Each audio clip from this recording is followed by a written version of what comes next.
in 2015, and it was just a hobby that I did in my evenings and at the weekend. It was just taking photos around London, where I used to live at the time, and it was just purely done for fun and as a way to explore London.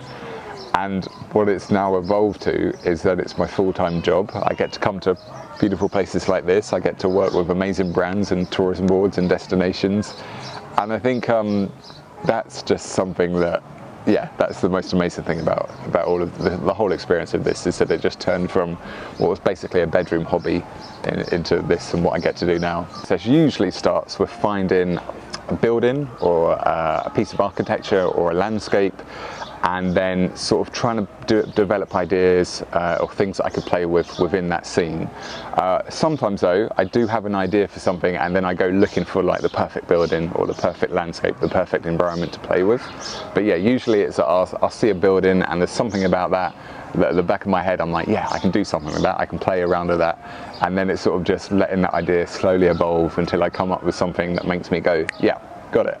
My favourite work always changes depending on which day you ask me, but right now I'd say there's a photo I did in Basel, Switzerland, with an apartment building just outside of the city centre. So it's not a landmark, it's not even that much of a famous building, but there was something about it that just really struck me. It's like a black and white building, and I did a cutout of a Dalmatian dog on top of it, so it kind of looked like the building was the body of a dog.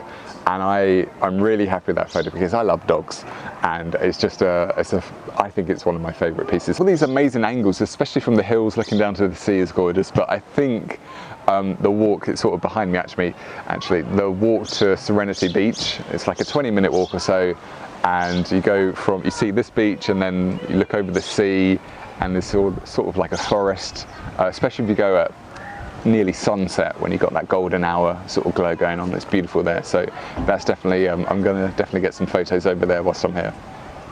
So being British, I can't deny that Banksy in some way sort of inspired, you know, the idea of irreverence and just doing something a bit different and having a sense of humour with the artwork. So that was definitely one of my inspirations. I was also inspired by an artist called Christoph Niemann, who's a German artist based in Berlin, and he did these amazing sort of really simple photos on his Instagram where he took like an everyday object like a banana, and then he just illustrated something over the top of that or next to it and just turned it into something completely different. And I loved that. There was something about that felt so genius in its simplicity. I'm going to do a few more trips around Europe, so I'm off to Stockholm and Bilbao and Dublin. So great, a nice sort of mix of environments, and I'm working with a photo editing brand on some projects. I'm also working with a famous toy brand on something which is a bit different to what I normally do, but it'll be a really exciting challenge, and that's going to be about introducing my work to children and getting them to get hands-on with similar styles of work as well. So that'd be great to hopefully inspire people to get into creativity as well.